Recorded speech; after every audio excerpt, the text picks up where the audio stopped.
သူတော်ဘာမတော်မလျော်တဲ့အမှုကိစ္စတွေသူတော်ဘာလှုပ်တယ်မလှုပ်ဘူးဆိုတာတွေကိုတွားပြီးတော့စိတ်ဝင်စားနဲ့မကြည့်နဲ့သူများအပြစ်တွေကိုမမြင်နဲ့အတ္တနောဝအဝိခေယကတာနိအကတာနိစာကိုယ့်ရဲ့အလုတ်ကိုသာကိုလှုပ်မလှုပ်ကိုဖြစ်မဖြစ်ကိုသာကိုယ့်ကိုယ်သာအကျိုးအပြစ်စီစစ်ရမယ်ကိုယ့်ကိုယ်သာကြည့်ရှုရမယ်ဆိုတဲ့ဒီမြတ်စွာဘုရားရဲ့သွန်သင်ဆုံးမချက်အတိုင်းနေလို့ရှိရင်သူများကိုအပြစ်တင်ငြင်းညောက်ဖြစ်တဲ့အကုသိုလ်တွေကိုမှမဖြစ်တော့ဘူးလေတချို့ကသူများတော့အပြစ်တင်လိုက်လို့ရှိရင်ထိုအပြစ်တင်ခံရတဲ့ပုဂ္ဂိုလ်ကသူတော်ကောင်းဖြစ်နေလို့ရှိရင်ကိုချိုးနေသွားကိုအပြစ်ကိုမကြည့်လို့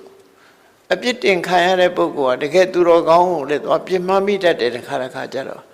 ကိုမကြိုက်တာကိုကြည့်ပြီးတော့သွားပြီးတော့ပြစ်မှားတတ်တယ်အဲ့ဒါလို့ပြစ်မှားလိုက်တာနဲ့တပြိုင်နက်ကိုမှအပြစ်ကြီးတစ်ခုဖြစ်သွားဒီနေ့ဥက္ကသေနတထေဇနီးမောင်နှံအလောင်းများဆိုရင်ကြည့်လိုက်လမ်းမတွေ့တဲ့ပိစိကဗုဒ္ဓကိုသူတို့ပါလာတဲ့စာဝတ်တော်ဖွဲ့တွေလှူလိုက်တယ်လမ်းကြုံလို့သွေးထဲထဲလှူလိုက်တယ်လှူပြီးတော့ဆူတောင်းတယ်အရှင်ဘုရားသိတဲ့တရားမျိုးသိရပါလို့ဤဆိုပိစိကဗုဒ္ဓကြည့်လိုက်တော့သူတို့ဆူတောင်းပြေးမယ်ဆိုတော့ပိစိကဗုဒ္ဓကဝမ်းသာအာရပြုံးလိုက်တာပြုံးလိုက်တော့အမျိုးသမီးကစပြီးပါပြောတော့အေးဟိုကိုရောကပြုံးနေတော့အနုပညာသမားနဲ့တူတယ်အနုပညာသမားတွေကလည်းပြုံးပြုံးလေးနေတတ်တဲ့ထမရဲ့တချင်းဆိုရင်ပြုံးနေကြတာဟုတ်တော့ဟုတ်လောက်တယ်နော်မပြုံးရင်လည်းပြုံးဆိုတာအခုခေတ်တော့အနောက်တိုင်းကဟာတွေလာဘယ်ဟာတွေတူခေါက်တဲ့သူမဲရွယ်ကြီးတွေဆိုတာလည်းတွေ့နေရတယ်ခါတယ်တချင်းဆိုတာကြည့်မကောင်းရှိမကောင်းမဲရွယ်ပြီးတော့ခါစားတာလားဘာလားမသိပါဘူးနော်ဟိုဗမာအငိမ့်နေပါလေကရင်တော့ပြုံးနဲ့ကတာတွေတွေ့ဘူးပါတယ်အခုအနောက်တိုင်းသချင်းတွေဆိုလို့ရှိရင်မျက်နှာကရှုံပွားပြီးတော့ခါတယ်စိတ်ခံစားချက်မှုပေါ်အောင်ဆိုရတာလားမသိဘူးဘာတွေဆိုရတော့မသိဘူးနားလည်းမလဲဘူးသို့တော့မျက်နှာအမူအရာကြည့်ရင်တော့ပြုံးတာမဟုတ်ဘူးသေချာနေတယ်ရှုံမဲ့ပြီးတော့ခါတယ်ကိုဆိုတာတော့တွေ့ရတယ်နော်အေးအဲ့ဒါလို့ဒီကိုယ်တော်ကပြုံးနေတော့တချင်းတယ်နဲ့တူတယ်ခုခေတ်တော့တချင်းတယ်လို့မခေါ်ဘူးပေါ့ဆိုတော့နော်ဆိုတော့နဲ့တူတယ်လို့ပြောလိုက်တော့ယောက်ျားလုပ်တဲ့သူကလည်းအေးဟုတ်မှာပေါ့ကွာလို့ပြောတော့အဲ့ဒီလိုပိစိကဗုဒ္ဓမထေရမြတ်ကိုသွားပြီးတော့မနိုင်ရမယ့်ဟာသွားနှိုင်းလိုက်တဲ့အခါမှာဒီဥက္ကသေနဇနီးမောင်နှံဟာဥက္ကသေနကတထေသားဖြစ်တော့လေသူဇနီးကဒီကားချိတ်တဲ့အမျိုးသမီးသွားဖြစ်တယ်အဲ့တော့ကားချိတ်တဲ့အမျိုးသမီးကိုတွေ့ပြီးတထေသားကလည်းကားချိတ်တဲ့မှနောက်လိုက်သွားတယ်အစ်မျိုးဖြစ်သွားတာထောက်ခံလိုက်တာနော်ထောက်ခံလိုက်တာနဲ့ပါသွားတယ်တထေသားကတထေအိမ်ပေါ်မနေရဘဲနဲ့ကားချိတ်တဲ့ဘုရားရောက်သွားအဲ့ဒါသူတို့ဇလံမှာအဲ့လိုရှိတယ်အဲ့တော့သူများအပြစ်ကိုသွားကြည့်လိုက်တာသူများဟာကိုသွားကြည့်ပြီးတော့ကဲ့ရဲ့စကားပြောလိုက်လို့ရှိရင်ဒီလူတွေဖြစ်တတ်တယ်ဆိုတာလေသတိထားစရာပေါ့နော်အေးအဲ့ဒါနဲ့ပတ်သက်ပြီးတော့မြတ်စွာဘုရားအခုဒီမှာနပရိသံဝီလောမာနိသူတစ်ပါးတွေရဲ့မတော်မလျော်တဲ့ကိစ္စတွေကိုကြည့်မနေနဲ့နပရိသံကတကတံသူတစ်ပါးတွေလှုပ်တာမလှုပ်တာမကြည့်နဲ့ဆိုလိုတာကတချို့ကတရားထုတ်တယ်ငါတို့ကတော့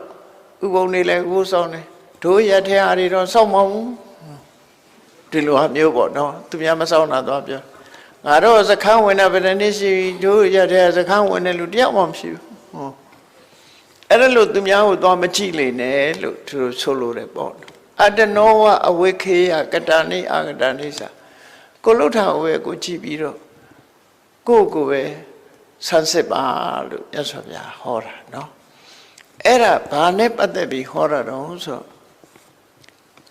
တရားတရားရှိတဲ့ဥပဒကမကြီးတယောက်ဟာဘာသာအကြားအာဇီဝကတူကိုသားလို့ခင်မင်ပြီးတော့သူကပြုစုတယ်သူသားကဲ့သို့မွေးစားပြီးတော့ဘာသာကြားအာဇီဝကဆိုတာတက္ကရာအကျင့်ချင်းတဲ့ပုဂ္ဂိုလ်ပေါ့နော်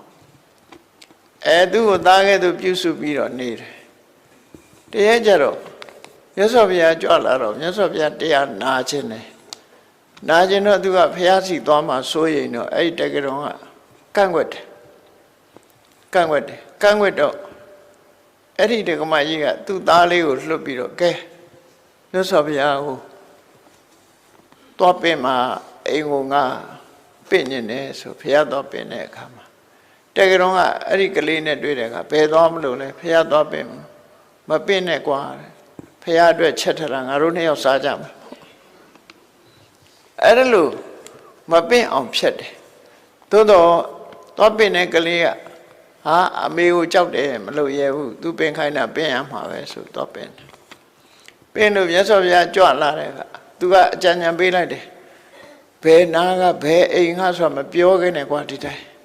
အဲ့တော့မလာတတ်ဘူးလိမ့်စာမပေးခဲ့နဲ့လို့ဆိုတယ်အဲ့လိုလိမ့်စာမပေးဘဲနဲ့လာပြန်တော့မြတ်စွာဘုရားမနေ့ကရောက်လာတယ်အိမ်ကိုလိမ့်စာမပေးလဲရောက်တာပဲရောက်လာတော့မှအဲ့ဒီမှာသူကအခန်းထဲမှာပုံနေပြီမြတ်စွာဘုရားကိုဆုံးမလှုပ်ကြွေးတက္ကမကြီးကတရားတရားနဲ့ဆွနေပါလေလှုပ်ကြွေးပြီးတရားနာသူကကြားနေတယ်တရားဟောတော့ဒီတရားမျိုးဟောနေလို့ရှင်တော့ဒီတက္ကမကြီးသူတော့ကြည်ညိုတော့မှမဟုတ်ဘူးဘုရားကိုပဲကြည်ညိုတော့မှဆိုပြီးအခန်းထဲကထွက်လာပြီးတော့အရှင်ဘုရားတဲ့ဒီတက္ကမကြီးကဘာမှသိတာမဟုတ်ဘူးရှင်ဘုရားတရားဟောမနေနဲ့အလကားပဲဝင်ပြီးတော့ပြောတယ်အဲ့ဒါလို့ပြောတဲ့အခါကျတော့ဒီတရားထဲမှာစိတ်မဖြောင်းတော့စိတ်မဖြောင်းတဲ့အခါမှာမြတ်စွာဘုရားကအဲ့ဒီဥပဒကမကြီးကိုဆုံးမတာဒီစကားနဲ့သူလှုပ်တာမလှုပ်တာသူပြောတာတွေကိုဂရုစိုက်မနေနဲ့နော်ကိုသာဂရုစိုက်ပြီးတော့ကြည်ကိုလှုပ်တာမလှုပ်တာပဲကြည်သူများကိုဂရုစိုက်ပြီးတော့ကြည်မနေနဲ့ကိုလန်းကိုကြည်သွားဆိုတဲ့ပုံစံမျိုးမြတ်စွာဘုရားဒီဆုံးမစကားကိုဟောကြားလိုက်တာဖြစ်တယ်အဲ့လိုဟောကြားလိုက်တဲ့အဆုံးမဥပဒကမကြီးကတရားဥတရားမြတ်ရသွားတယ်အဲ့ဒီဇလန်းလေးကိုအကြောင်းပြုပြီးတော့မြတ်စွာဘုရားဒီစကားကိုဟောတာဒါကြောင့်မို့ဘုန်းကြီးတို့တွေဟာဒီရှေးဆရာတော်ကြီးတွေကလည်းဒါကိုယူပြီးတော့ဆုံးမခဲ့တာဖြစ်လို့ဘုန်းကြီးတို့တွေနေနဲ့တန်တရားခရီးသွားရင်ဒီသူများအပြစ်ကိုမကြည့်နဲ့တရားပေါ်လမ်းလျှောက်လို့ရှိရင်လည်းပဲကိုလမ်းကိုကြည့်ရှောင်ချော်ကြလို့ရှိရင်ဒုက္ခရောက်နိုင်တယ်တန်တရားခရီးသွားတဲ့အခါမှာလည်းသူတို့ဘာအပြစ်တွေကိုမကြည့်နဲ့ကိုလမ်းကိုလျှောက်ပြီးကြည့်ရမယ်ဆိုတဲ့ဆုံးမသွန်သင်တဲ့စကားတွေဖြစ်ပေါ်လာတာဖြစ်တယ်ပေါ့တရားချက်ခင်သူတော်စင်ပြိဿပေါင်းတို့မြတ်ဗုဒ္ဓဆုံးမတဲ့ဒီကိုချင်းတရားလူသဘာဝကိုဖော်ပြလို့ကာမဂုဏ်အာယုန်ဒီပေါ်မှာအာမရခင်သိပွဲဝင်ရတယ်ဆိုတဲ့သက်ရှိတရားတွေရဲ့တတ္တလောကကြီးတစ်ခုရဲ့အဖြစ်သူများအပြစ်ကိုသာချိတတ်တဲ့လူသဘာဝမြတ်စွာဘုရားသူများအပြစ်မကြည့်ဘဲနဲ့ကိုယ့်အပြစ်ကိုချိရှားကြံကြည့်ဖို့ဆုံးမသွန်သင်တဲ့အဆုံးအမတွေကိုဘဝသင်္ကန်းစာအဖြစ်မှတ်ယူပြီးတော့တို့တွေလိုက်နာကျင့်သုံးကြရမှာဖြစ်တယ်လို့ကိုယ်စီမှတ်သားပြီးကြိုးစားအားထုတ်နိုင်ကြပါစေကုန်သတည်း